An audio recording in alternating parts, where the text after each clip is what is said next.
What does it all mean? This is where the archaeology has been found. Oh, hi, how are you? Look at that. I need a planter. A shrine to a belly button. This is a rock salt? Look at that. No one gets into this, but no one. Whoa, don't take me too far. Now that's naked archaeology.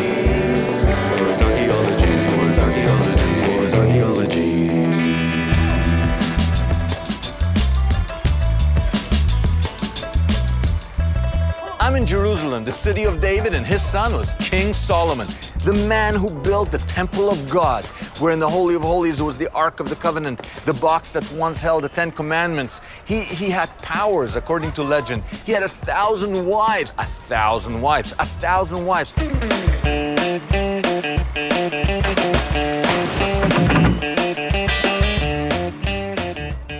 Don't even think about it, 365 days a year. This man was important. He ruled a united kingdom of the north and the south. He was a powerhouse, at least that's what the Bible tells us. And now suddenly some archaeologists, some scholars come and say, no, it's just a story. Not only did he not have 1,000 wives, he didn't build a temple. Not only didn't he build a temple, he built nothing. He is a myth. I'm on a quest to find out, what does the archaeology actually tell us? Is King Solomon myth or history? The most famous shower scene of the ancient world is the biblical story about King David watching from a rooftop as Bathsheba was bathing. Why am I telling you this? Well, because David and Bathsheba didn't just become lovers, they also conceived a child, and that child's name was Solomon. When David eventually died, the Bible tells us that Solomon was chosen to be king and quickly gained a reputation for being a bit of a ladies' man. The Bible says he had 700 wives and 300 concubines. But the first thing I need to find out is, how could one guy manage to have 1,000 women in his life? So I'm meeting archaeologist Professor Gabi Barkay to find out whether this portion of Solomon's life is fact or fantasy. Let's start on Solomon. How are you on Solomon? We're good friends. Okay. Would you come to the conclusion that he had 1,000 wives? That means he only got to each wife. I figured it out. It's something like once every 3 years.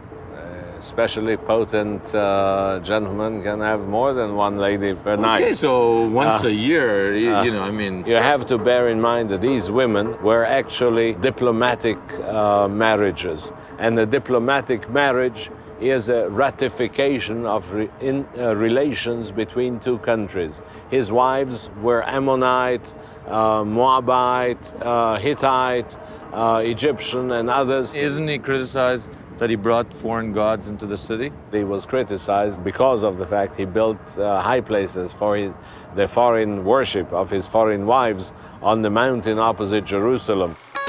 Here I was thinking that all those wives had something to do with his sexual prowess. But really, they were just a result of Solomon's political treaties with other countries. Yet when he started building high altars for those wives so that they could pray to their pagan gods, Solomon fell into God's bad books. But you know, I feel for him. I mean, I feel for him. If you're one of 1,000 wives and the husband doesn't get to you except once in 3 years, he threw them a bone, a couple of high altars. You know what I mean? You would too, wouldn't you? Like if you had 1,000 wives? For me, one was more than enough. Oh, the tragedy I've caused you. But even though Solomon built pagan altars and temples, he more than made up for it by building the first monotheistic temple to ever stand in Jerusalem. And according to the biblical tradition, Solomon built a temple right at the same spot that is now occupied by the Muslim shrine, the Dome of the Rock. So what better place to look for archaeological evidence that can prove he really existed? It was assumed that this is going to be the area in which the palaces of Solomon would turn up. But there is nothing here preserved from that time. Actually, the steps upon which we walk are from Herodian period. They are of the Second Temple period, and they are right on top of bedrock. So there is no chance of finding anything of those early periods. Solomon's temple might have stood right here once upon a time. But after 3,000 years of history, it's hard to be sure. The Muslim community strictly forbids digging within their grounds, and the only places one can dig, there's nothing to find since it's made of pure bedrock. So where do I go next to find evidence of King Solomon? Well, when I look back at his many women, I notice that one of them does stand out, a famous African queen who just might have left some kind of proof that Solomon was more of a man than a myth. He's a tall, tall man. He's a tall, tall man.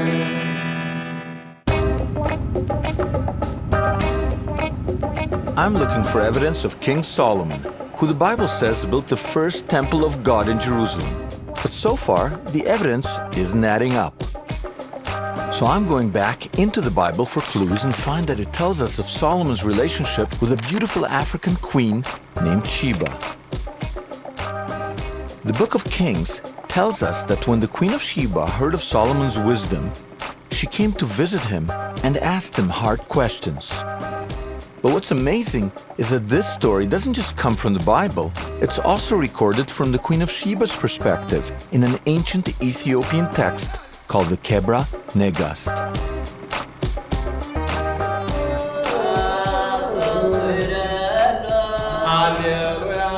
And right here in downtown Jerusalem, the Ethiopian Orthodox Church commemorates the relationship between Solomon and Sheba to this day.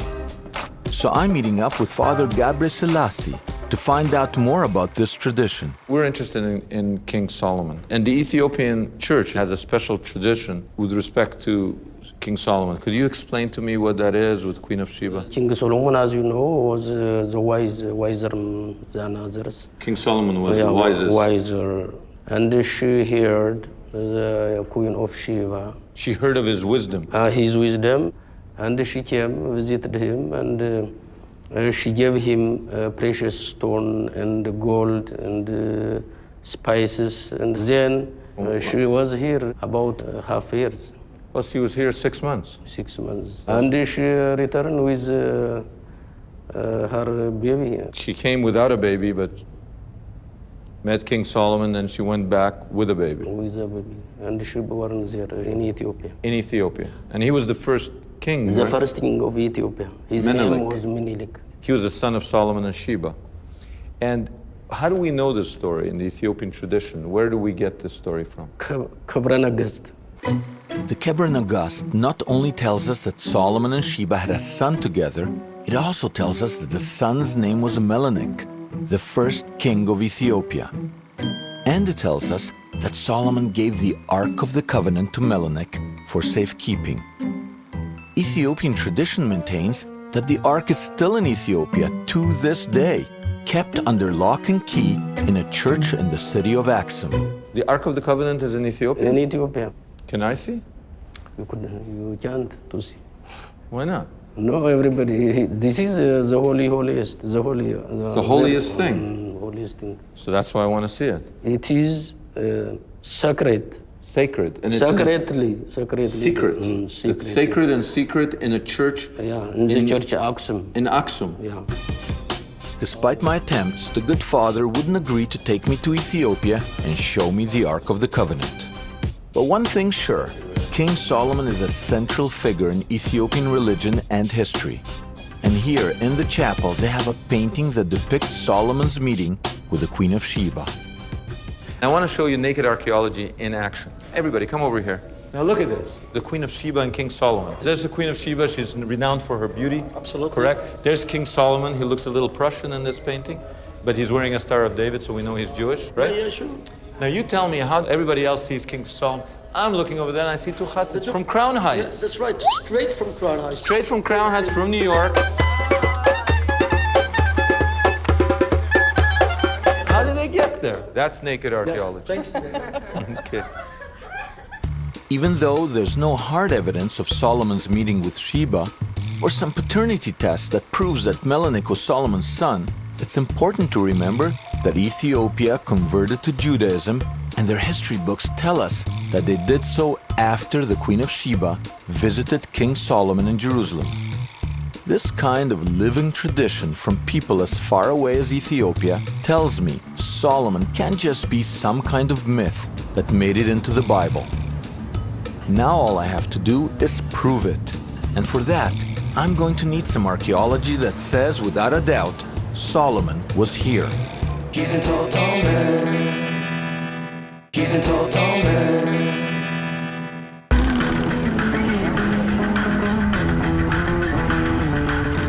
I'm searching for proof that King Solomon was a real historical figure. The Bible says he built the first temple in Jerusalem, but I went to the area where the temple was supposed to have been and couldn't find a single scrap of evidence for it. Then I looked up Solomon's old girlfriends, and even though I did uncover a strong tradition involving the Queen of Sheba, it isn't exactly what I would call an archaeological slam dunk. Map, no, it's this way. But maybe there's another approach. The Bible says Solomon built up several cities throughout ancient Israel. One of the cities mentioned by name is Megiddo. So if Solomon really was the king that the Bible says he was, then it would make sense that he would have left behind some kind of monumental architecture. Back in the 1930s, a team of archaeologists from Chicago found monumental architecture, a set of gates that they dated to the 10th century BCE and immediately identified as Solomon's. In fact, there's even a sign here that says it's a Solomonic gate. But that assessment is now under attack from a new wave of archaeologists who minimize the accuracy of the biblical narrative. One of them is Professor Norma Franklin, and she says that the sign they posted is a little misleading. This is the Chicago school, right? They were This working... is their illustration. Here, come over here, look at this. It says Megiddo became an Israelite city sometime between the 10th and 9th century BC, and sometime later a massive wall and a monumental city gate were built. They called it then the Solomonic Gate, didn't they? First, I'd like to tell you about the excavation, how the Chicago team got to this gate. Okay. They came here specifically looking for the gate. The Chicago team. Chicago team. They came here with preconceived ideas. Find a gate, find Solomon's gate, not anybody's gate. Not very scientific. Not very scientific. But I still wasn't convinced. Just because the archaeologists from Chicago came here specifically looking for Solomon's gates doesn't mean that the gates they found don't belong to Solomon. Okay.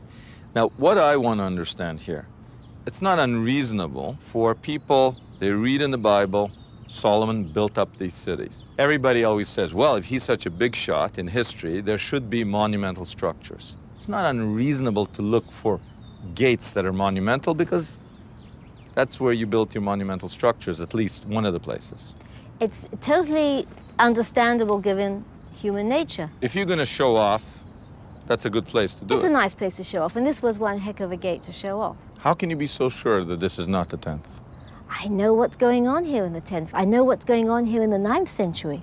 And that's why I know this isn't 9th. This is 8th. Like you Not find 10th. movie posters kind of thing? Oh, yes. But we find certain building techniques. One of the building techniques that you have in the 8th that does not appear in the 9th is the mixture of fieldstones and ashlars. Ashlars are a type of masonry, rectangular blocks cut out of stone used in both foundations and facades, like the ones found in this city gate. These ashlars, these stones, are expensive. So where you need them to be load-bearing, use ashlars. Where you don't need them, use fieldstones. Now, this is an important technique, believe it or not, for dating.